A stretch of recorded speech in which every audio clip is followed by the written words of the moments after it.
금년 2019년도에는 우리 하늘담은교회가 선교와 전도에 힘쓰는 교회가 되기 위하여 많은 노력을 기울이고 있습니다. 그 중에서 수요일 저녁 시간에는 하담 선교학교를 열어서 선교가 무엇인지에 대해서 배우고 있습니다. 선교에 대한 올바른 이해, 그리고 선교에 대한 폭넓은 이해를 가질 때에 우리가 하나님의 선교에 기쁨으로 참여할 수가 있겠습니다. 지난 시간까지는 선교에는 세 가지 차원이 있다는 말씀을 드렸습니다.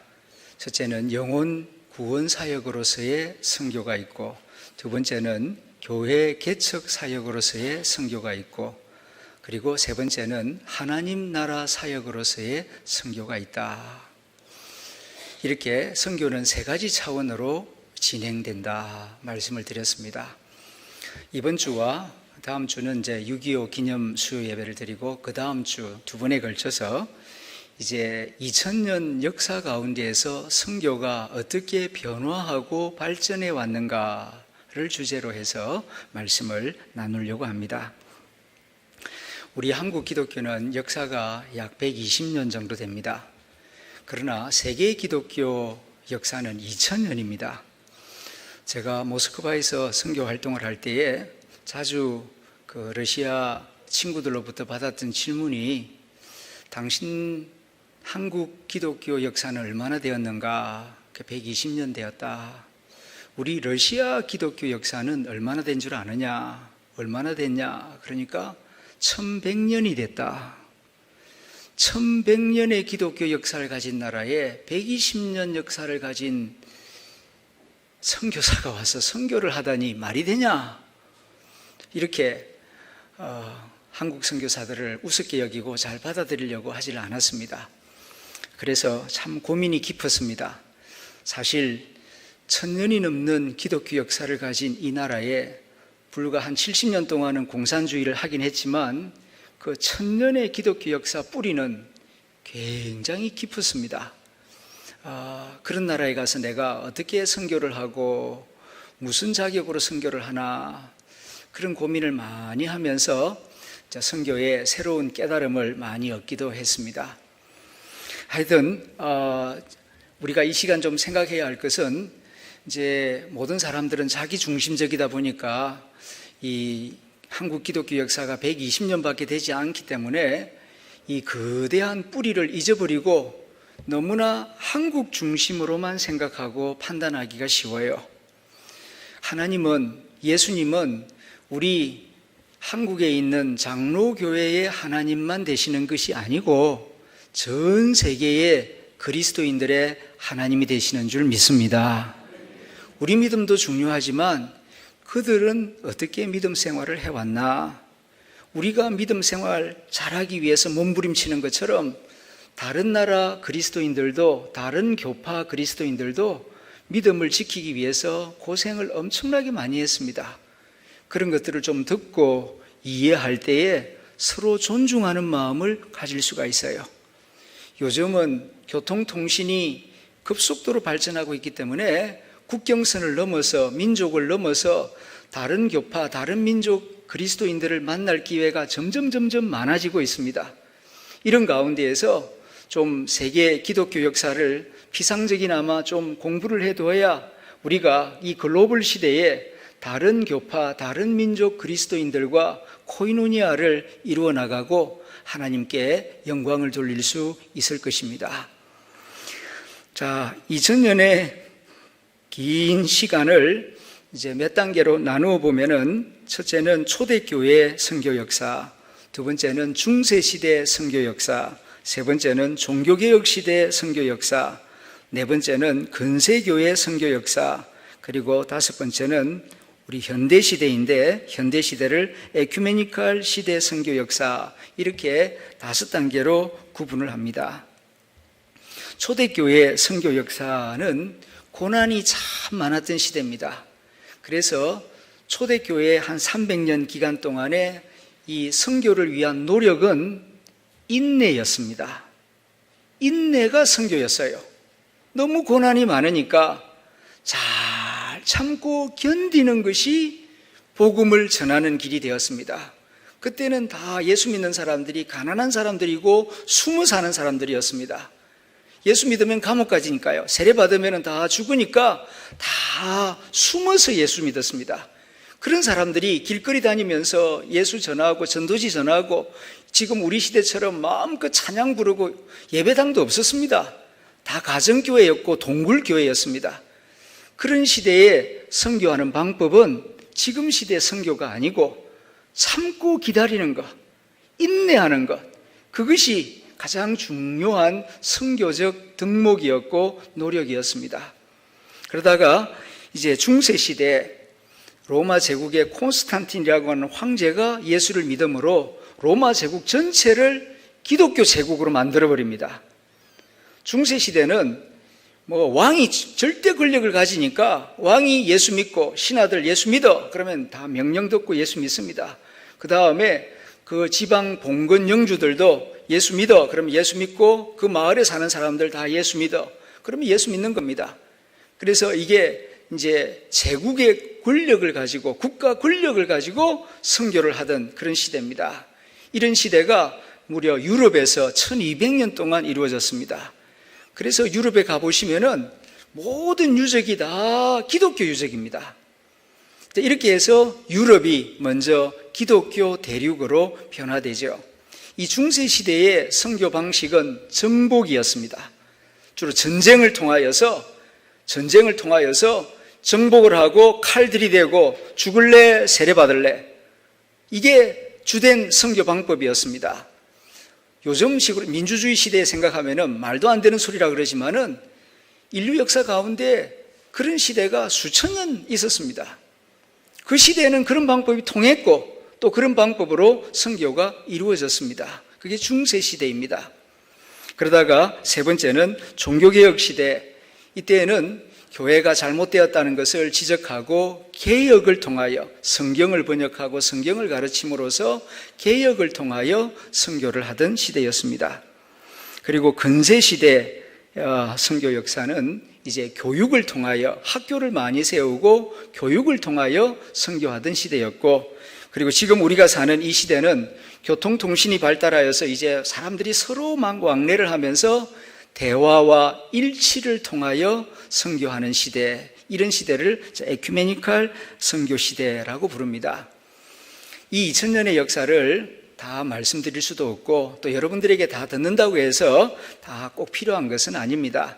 그래서 이 시간에는 주로 초대교회 선교 역사에만 초점을 맞추어서 말씀을 드리고자 합니다. 초대교회라고 하면은 처음 300년 예수님 부활 승천하신 다음부터 콘스탄틴 황제가 예수를 받아들일 때까지 약 300년 기간을 초대교회 시대라고 부릅니다. 그때의 선교 상황은 한마디로 매우 불리한 선교 상황이었습니다. 전도하기가 참 힘든 시대였어요. 그 당시에는 전도하면 다 감옥 갑니다. 세례받으면은 공직에서 다 쫓겨납니다. 마을에서도 쫓겨나는 그런 시대가 초대교회 시대였습니다. 왜 불리하였는가? 그 이유를 몇 가지 정리해 보면은 첫째로 당시 기독교가 유대교의 한 분파로 인식되었기 때문입니다. 초대교회 시대에는요, 로마 제국이 지금의 이제 미국 같은 큰 나라고 제일 강한 나라인데 로마 시민들이 볼 때에 기독교나 유대교나 다 같은 집안으로 봅니다. 지금은 유대교하고 기독교가 분명히 다르다는 것을 알지만은 로마 제국 시대 때에는 그 이스라엘의 종교가 유대교 아닙니까? 그러니까 예수도 이스라엘 사람이고 바울도 이스라엘 사람이고 베드로도 이스라엘 사람이고 그 12제자도 이스라엘 사람이고 그러니까 그 이스라엘 사람들이 만든 종교니까 그게 뭐 유대교 안에 바리새파가 있고 사두개파가 있고 뭐 파가 있다고 하는데 그 예수파가 하나 있는가 보다 그렇게 다 이해를 했습니다. 그러니까 어떤 결과가 생기는 거 아니? 예수 믿으면은 유대인들처럼 고집스러운 사람들이 된다. 그리고 예수 믿으면은 저 유대인들처럼 남자들 다 할례 받아야 된다. 그러니까 남자들 할례 받는 거 다 싫어하거든요. 그 당시 뭐 병원이 있는 것도 아니고 그러니까 할례받기 싫고, 그 다음에 유대인들 보면은 자기들만 구원받고 이방인들은 다 지옥의 불쏘시개로 들어간다. 유대인 선민사상, 아주 교만한 선민사상이 있으니까 유대인들 꼴보기 싫어 죽겠는데, 내가 예수 믿으면은 나더러 유대교인이 되라고 싫어, 안 해. 그래서 이 기독교를 싫어하고 오해하고 기독교인들을 멀리했습니다. 예수 믿으면 유대교인이 된다라고 오해를 하였기 때문입니다. 두 번째로는 유대 나라가 로마 제국의 식민 지배를 받고 있었기 때문입니다. 지금도 그런 경향이 있는데 옛날에는 더욱 그랬습니다. 국가 간의 전쟁이 일어나고 민족 간의 전쟁이 일어나면은 이건 곧 신들의 전쟁이었습니다. 그런데 당시에 이스라엘은 망한 나라입니다. 로마 제국 밑에 망해가지고 로마 제국의 식민 지배를 받는 아주 작은 나라가 이스라엘입니다. 예수는 이스라엘에서 나왔습니다. 그러니까 신을 믿으려면은 강한 나라, 승리한 나라, 힘센 나라의 신을 믿어야 그 힘센 신이 우리를 구원하고 도와주지, 망한 나라의 신을 믿어가지고 무슨 도움을 받으려고. 이스라엘에서 나온 예수 반갑지 않다. 그 뭐 힘도 없는 나라, 거기서 나온 신은 그 힘없는 신이다. 그러니까 매력을 느끼지를 못했습니다. 망한 나라의 신은 받아들이지 않겠다. 로마 제국 시민들은 많이 그렇게 생각을 했습니다. 세 번째는 기독교가 십자가의 종교였기 때문입니다. 지금도 우리 앞에 십자가가 있습니다. 우리 그리스도인들에게 이 십자가는 구원의 상징이요, 또 대속의 상징입니다. 그래서 십자가를 보면서 감사하고 또 십자가 목걸이도 걸고 다니고 그럽니다. 그러나 이 십자가는 원래는 로마 제국 시대에 극악범들을 처형하던 사형 틀 아닙니까? 지금으로 말하면 저기 전기의자예요. 사형수들을 앉혀놓고 전기 버튼 탁 누르면은 죽는, 아니 목 매달아 가지고 대롱대롱 달려 죽는 그저 사형시키는 틀입니다. 무서운 형틀이에요. 로마 제국 시민들은 저 십자가를 보면은 밥맛이 뚝 떨어집니다. 끔찍한 겁니다. 그런데 기독교인들은 예배를 드릴 때마다 그 십자가 앞에 모여가지고 찬송을 부르고 예배를 드리는 겁니다. 그러니까 로마 시민들이 볼 때에는 저 흉물스러운 거 떼버리고 십자가 없이 예배를 드린다면은 뭐 찬양은 아름다우니까, 또 산상수훈이나 이런 말씀은 참 좋은 말씀이니까 참석하고 싶은데 십자가 때문에 그리끼는 것이 되어서 그 예배 모임에 안 가려고 하는 경우가 많았습니다. 그 바울이 십자가가 그리끼는 것이다, 미련하게 보인 것이다 하는 말이 그냥 수사학적으로 하는 말이 아니고 그 당시 사람들이 다 그렇게 생각을 했기 때문입니다. 십자가가 아주 무섭고 매력 없는 어리석은 것으로 보였기 때문입니다. 이런 일들로 인하여서 하여튼 기독교는 로마 제국 시대에 선교하기가 참 힘들었습니다.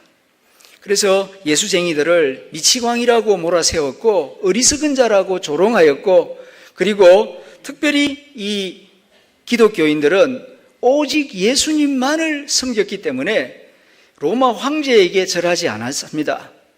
오직 여호와 하나님만 섬기고 부활하신 예수님만 믿었지 황제에게 절하지 않았습니다. 이로 인하여서 로마 황제가 굉장히 화가 났고, 네로 황제 때부터 도미시안 황제까지 200년 동안 10명의 황제가 로마 제국 안에 있는 기독교인들을 대대적으로 잡아 숙정하는 10대 박해가 있었습니다. 200년 동안 10번에 걸쳐서 황제가 기독교인들을 잡아 감옥에 가두고 죽이는 엄청난 박해가 있었습니다. 남자들은 군대 갔다 오셔서 이 지휘관의 명령이 얼마나 무섭다는 거 아시죠? 부대에서 중대장이 기독교를 싫어하면은 병사들이 교회 가기 어렵습니다. 근데 사단장이 기독교를 싫어한다면은 그 부대 전체는 아주 신앙생활하기 어렵습니다.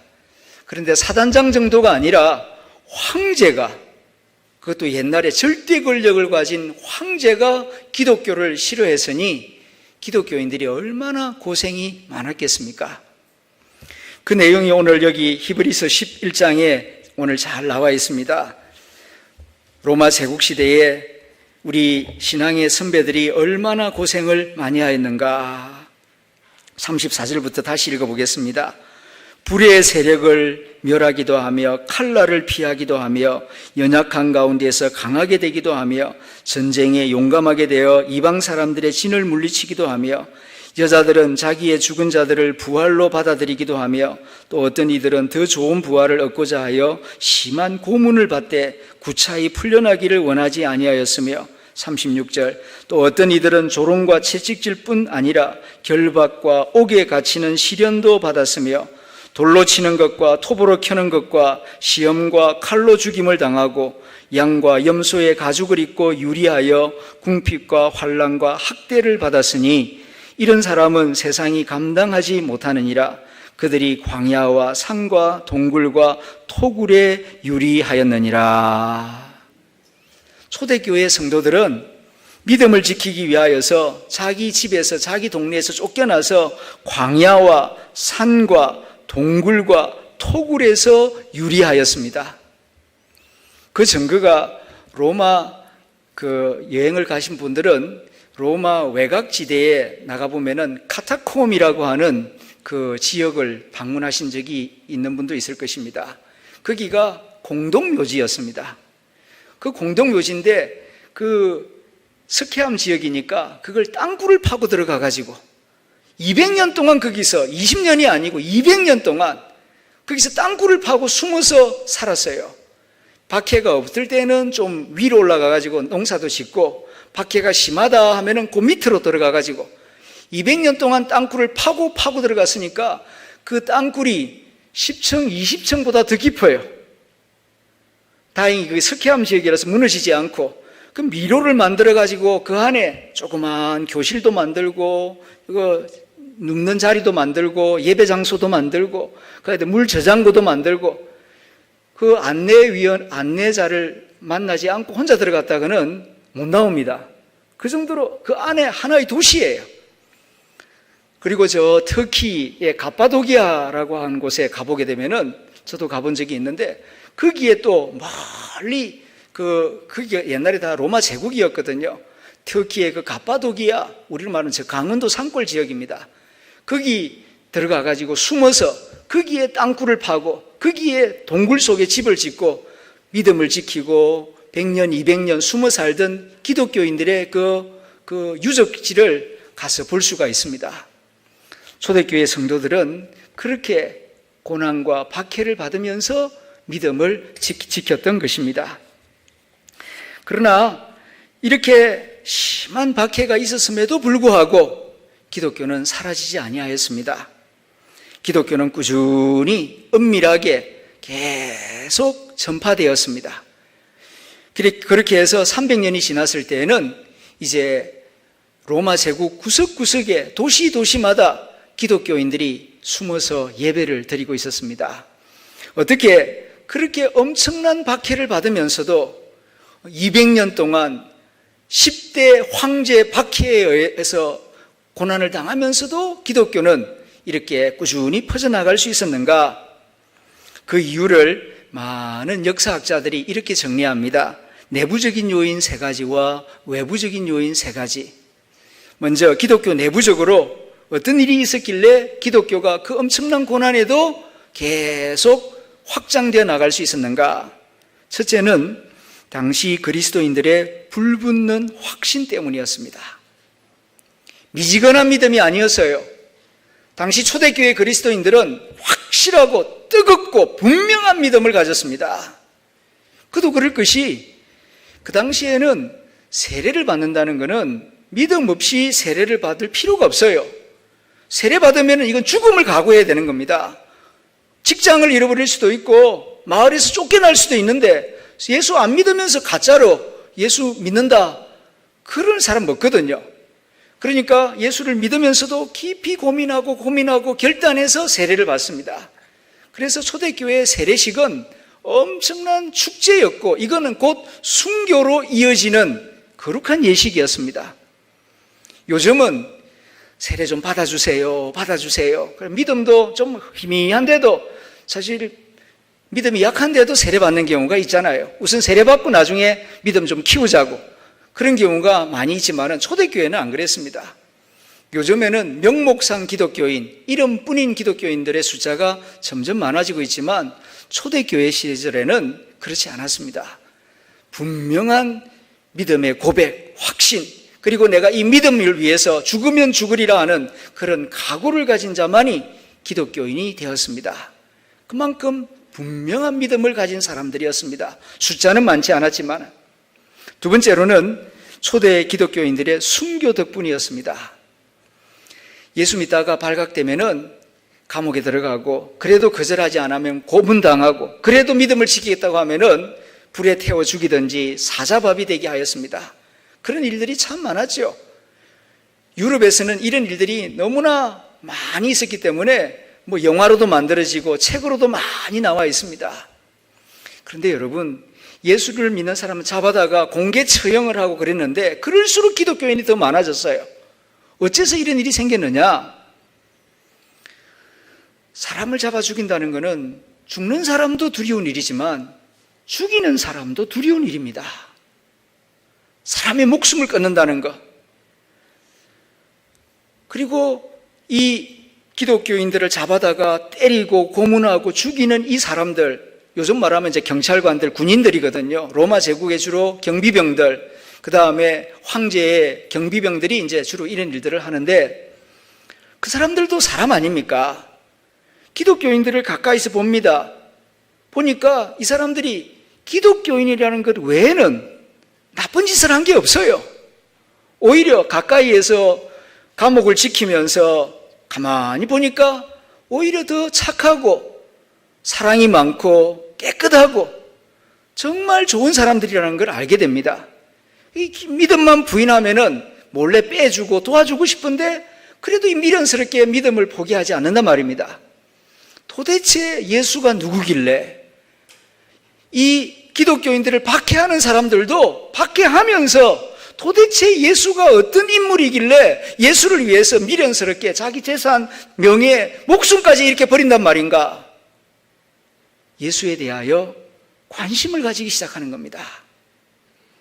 불에 태워 죽으면서도 자기를 죽이는 사람들을 막 원망하고 저주하는 게 아니라 할렐루야 하고 막 기도를 하고 자기를 박해하는 사람들을 위하여 용서 기도를 하고, 그리고 서로 죽인다고 할 때에 도망가는 것이 아니라 어린아이를 지키고 자기를 먼저 목숨을 내어놓고 다른 사람, 약한 사람들을 지키려고 하고, 명령이기 때문에 어쩔 수 없이 처형을 합니다마는 형 집행을 마친 경찰관이나 군인들이 집에 가서 그 사람들도 친구가 있고 가족이 있고 또 동네 사람들이 있지 않습니까? 그러면은 이런 이야기를 하는 거예요. 은밀하게 조금씩 이렇게 퍼져나가는 겁니다.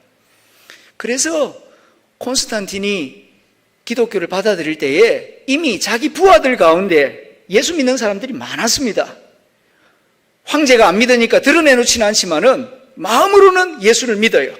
예수 믿는 사람들 존경해요. 예수 믿는 사람들은 정직하고 그리고 진실하고 그리고 부활을 믿기 때문에 용감하고, 예수 믿는 사람들은 다르다 하는 것을 자기들이 느꼈기 때문에 내심 교양이 있고 정직한 로마 시민들은 기독교인들을 존경하는 마음을 품었습니다. 이로 인하여서 한 사람이 순교하면 10사람이 예수 믿고 10사람이 순교하면 100사람이 예수를 믿는 이런 놀라운 일들이 은밀하게 이루어졌던 것입니다. 순교가 전도의 역할을 하였던 것입니다. 죽이면 끝나는 줄 알았고 죽으면 끝나는 줄 알았지만 아니에요. 한 사람의 이 순교의 피가 100사람, 1000사람을 감동시키고 변화시키는 선교의 역사가 이렇게 이루어졌습니다. 그리고 세 번째로는 초대 그리스도인들의 순결한 삶이었습니다. 초대교회 성도들은 대부분 다 가난했습니다. 하층민들이었습니다. 노예들, 못 배운 사람들, 가난한 사람들이 있고 고위 권력자들이나 공무원들은 예수 잘 안 믿었습니다. 왜냐하면 예수 믿으면 잃어버리는 게 너무 많으니까. 큰 결단이 없이는 부자들이나 고위공직자들은 예수 잘 안 믿었습니다. 처음 예수 믿는 사람들은 대부분 다 가난한 사람들이었습니다. 그 사람들이 복음을 전하기 위해서 가진 것이 없으니까 자기 몸을 드리는 거예요. 그리고 예수를 믿고 난 다음에는 죄를 멀리하고 정말 결단하고 윤리도덕적으로 깨끗하게 살았습니다. 이것이 또한 로마 시민들에게 많은 감동을 줬습니다. 역사를 보게 되면은 3세기, 4세기경에 로마 제국은 엄청나게 군사적으로 강해지고 무역이 성행해서 큰 부자 나라가 되었습니다. 그런데 부자 나라가 되면서 동시에 성적으로 엄청나게 타락합니다. 영화 폼페이 최후의 날이라고 하는 영화를 보시면은 이 군인들이 전쟁에서 승리하고 난 다음에 이제 쉬어라고 휴양지에 보내게 되면은 그 휴양지에 그려놓은 벽화 그림들 보게 되면은 얼마나 음란한 도시였는지, 지금 그 베스비우스 화산 폭발물을 제거하고 그걸 유물을 다시 지금 발견하는 그런 일들이 공공연하게 진행되고 있지 않습니까? 거기 보게 되면은 뭐 정말 음란한 일들이 도시 전체에서 이루어진 것을 확연하게 볼 수가 있습니다. 그러다 보니까 성병이 만연하다 보니까 장애인들이 엄청나게 태어납니다. 이렇게 계속되면은 로마 제국의 미래가 없겠다. 원로들은 걱정을 하기 시작합니다. 어린 자녀들을, 손주들을 건강하게 봐야 이 아이들이 자라서 군인이 되기도 하고 학자가 되기도 하고 정치가가 되어서 로마 제국을 계속 이어나갈 수가 있겠는데, 태어나는 아이들이 다 장애인들이에요. 성병 때문에 매독에 걸리고 이래가지고 아이들이 온전치를 못하는 겁니다. 그래서 걱정을 하다가 어디 가서 깨끗하고 건강한 후손을 얻을 수 있을까 고민을 많이 합니다, 원로들이.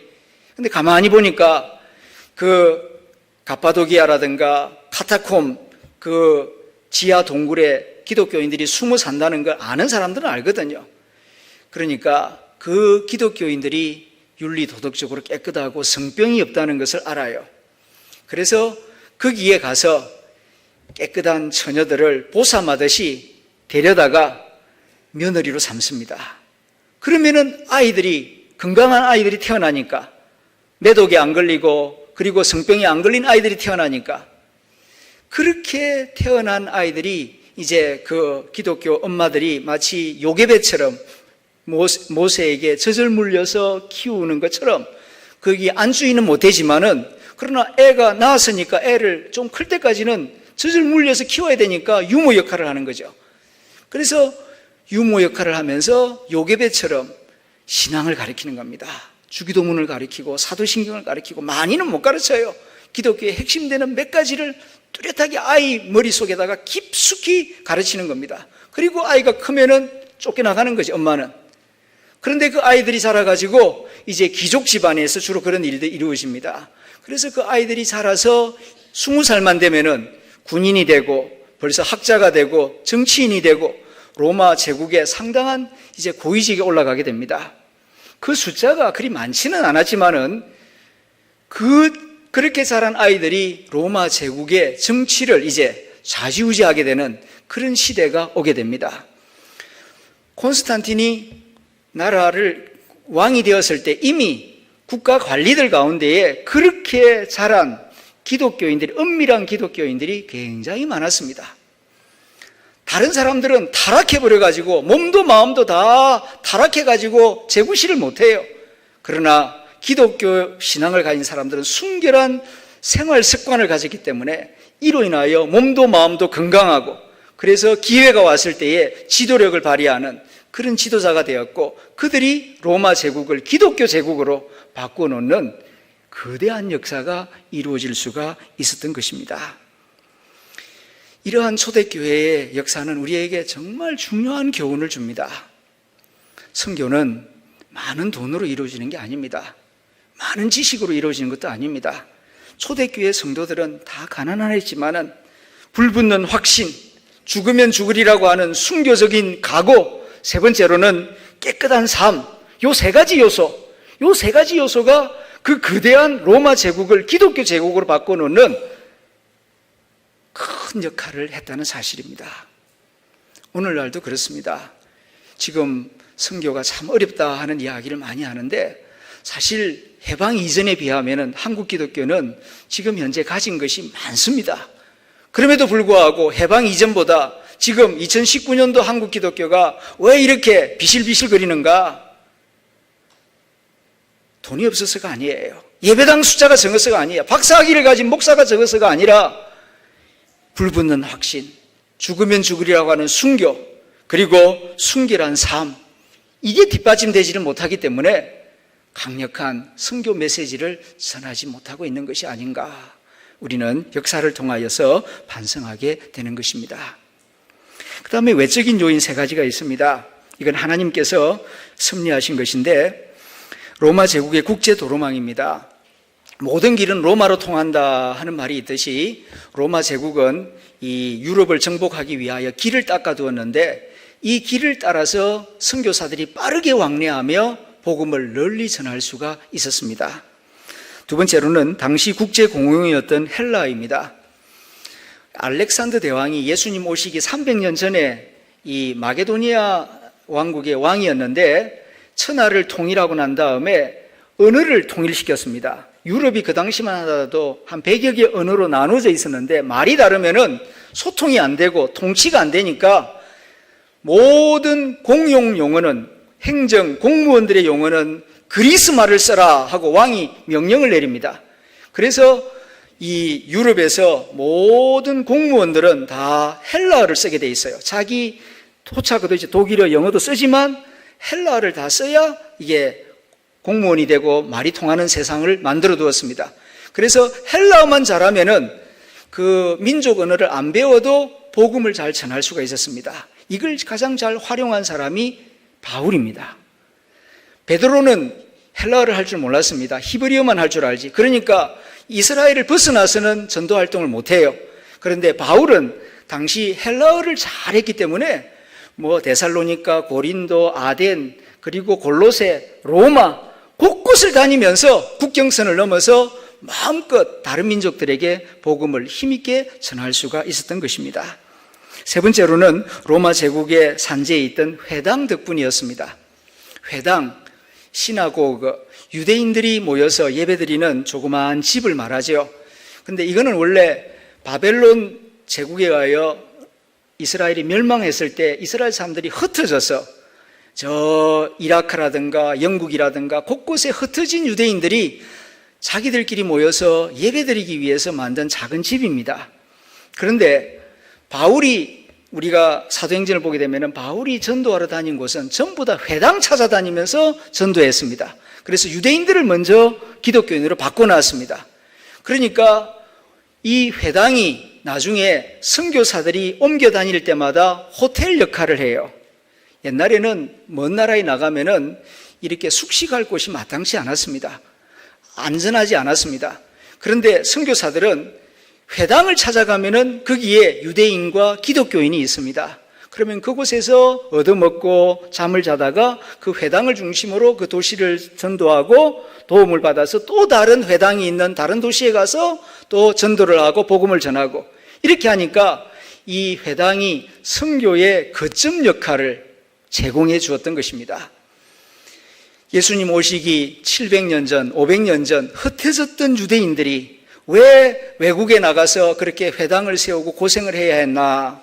합력하여서 하나님의 선교를 이루기 위하여 유럽 천하를 복음화하는데 하나님이 미리 이렇게 회당을 깔아두셨던 것입니다. 이거는 선교적으로 하나님의 섭리라고 해석을 합니다.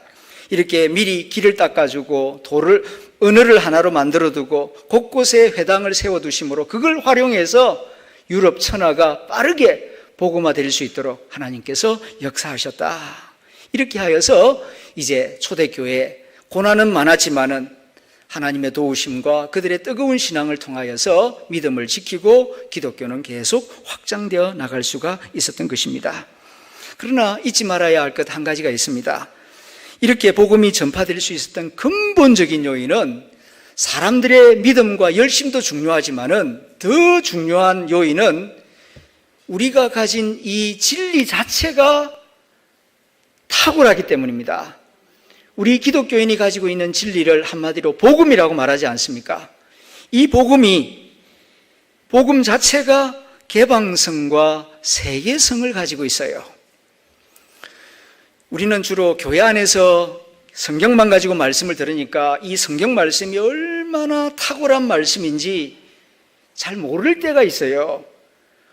우리 엄마 아빠가 얼마나 좋은 분인지 때로는 밖에 나가서 엉뚱한 사람 만나가지고 고생해보면 뒤늦게 깨닫듯이 우리 기독교 진리가 얼마나 탁월한 진리인지 다른 종교하고 비교해보면 이게 뚜렷하게 드러납니다. 다른 종교는요, 이 지구상에 기독교만 있는 게 아니지 않습니까? 다른 많은 종교들이 있어요. 수천 가지가 있습니다.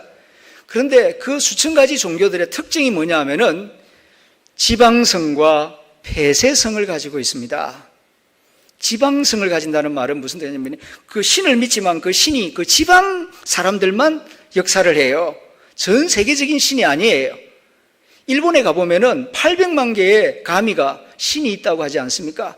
근데 그 신들, 저도 일본에 몇 번 가서 보니까 다 그 신들이 동네 신이에요. 동네 신. 동네 수호신이에요. 그 동네를 벗어나면은 신이 힘을 못 씁니다. 동남아시아도 다녀보면 신들이 많지만은 다 지역신입니다. 그리고 폐쇄성이에요. 그 신은 그 지역 사람들만 돌보아주지, 그 민족만 돌보아주지, 세계 모든 민족을 다 돌보아주는 그런 신이 아닙니다. 그러나 우리 여호와 하나님, 그리고 그 아들 예수 그리스도는 우리 한국 사람들만 구원하시는 하나님이 아니에요. 누구든지 예수 믿으면은 누구든지, 이 말이 얼마나 중요한 말인지 모릅니다. 그야말로 누구든지, 일본 사람이든지 북한 사람이든지 배운 사람이든지 못 배운 사람이든지 누구든지 아프리카 사람이든지 예수 믿으면은 죄 사함 받고 하나님의 자녀가 되고 하나님의 복을 받습니다. 이것이 성경의 가르침이에요. 이것이 기독교의 진리입니다. 그러니까 예수 안에서는 모든 사람들이 친구가 될 수 있고 형제자매가 될 수 있어요. 그래서 예수 잘 믿으면은 그 나라가 화목한 나라가 되고 부강한 나라가 됩니다. 그 대표적인 나라가 미국 아닙니까? 미국은 인종 전시장이라고 할 정도로 다양한 민족입니다. 그럼에도 불구하고 그 다양한 민족이 그 나라를 하나로 통일시킬 수 있는 정신적인 원리가 기독교 복음이에요. 그렇기 때문에 초강대국을 이루어서 전 세계를 지금까지 지배하고 있지 않습니까? 어떻게 그렇게 가능하게 되었습니까? 복음으로. 다른 종교를 믿었다면은 미국은 저렇게 강대한 나라가 결코 될 수가 없습니다. 로마 제국도 강대한 나라가 되어서 1500년 동안 유럽을 다스릴 수 있었던 이유가 뭐냐 하면은 기독교를 받아들였기 때문에 유럽의 다양한 민족들이 기독교를 중심으로 해서 하나의 거대한 제국을 조화롭게 이룰 수가 있었던 것입니다. 말년에 타락함으로 말미암아 그게 깨어져 버렸지만은 중국도 저 거대한 나라가 정말 중화민국이 되려고 그러면은 기독교를 받아들여야 돼요. 그래야 중국이 제대로 된 대국이 될 수가 있을 것입니다. 이건 선교 역사를 공부할 때에 생겨나는 통찰력입니다. 중국이 기독교를 받아들일 때에 제대로 된 큰 나라가 되고 아시아도 정말 복받는 대륙이 될 것입니다. 그래서 우리나라도 예수를 잘 믿어야 되겠지만은 중국이 아시아의 로마 제국과 같거든요. 그래서 중국이 기독교 나라가 될 수 있도록 기도하는 것이 하나님의 기뻐하시는 뜻이라고 생각이 됩니다. 자, 오늘은 여기까지 우리가 2000년 선교 역사 가운데 처음 300년 기독교 전파가 어떻게 이루어졌는가에 대해서 살펴보았습니다. 이제 함께 기도하기를 원합니다. 세 가지 기도 제목을 드립니다. 첫째는 순교자들과 선교사들 후손들이 복을 받게 하여 주옵소서. 우리가 이렇게 예수를 믿게 된 것은 선교사들의 많은 수고와 희생이 있었기 때문입니다. 두 번째로는 고난 중에 믿음을 지키는 성도들을 위하여 기도합시다. 초대교회 성도들이 많은 고난과 핍박 가운데에서도 믿음을 지켰던 것처럼 우리 교우들 가운데에서도 홀로 예수를 믿는 성도들이 있습니다. 아직 집안이 믿지 않기 때문에 많이 눈치를 봐야 하고 참 어려움을 겪는 경우도 많습니다. 그러나 초대교회 성도들의 믿음을 생각하며 믿음을 잘 지킬 수 있도록 위하여 기도해 주시기 바랍니다. 세 번째로는 나의 데오빌로를 위하여 기도할 수 있기를 바랍니다. 내가 금년에 꼭 전도해야 할 사람, 그리고 또 노방 전도대원들을 위하여서 기도해 주시기 바랍니다. 바랍니다. 이 시간 주여 한번 부른 다음 이 세 가지 제목으로 기도하겠습니다.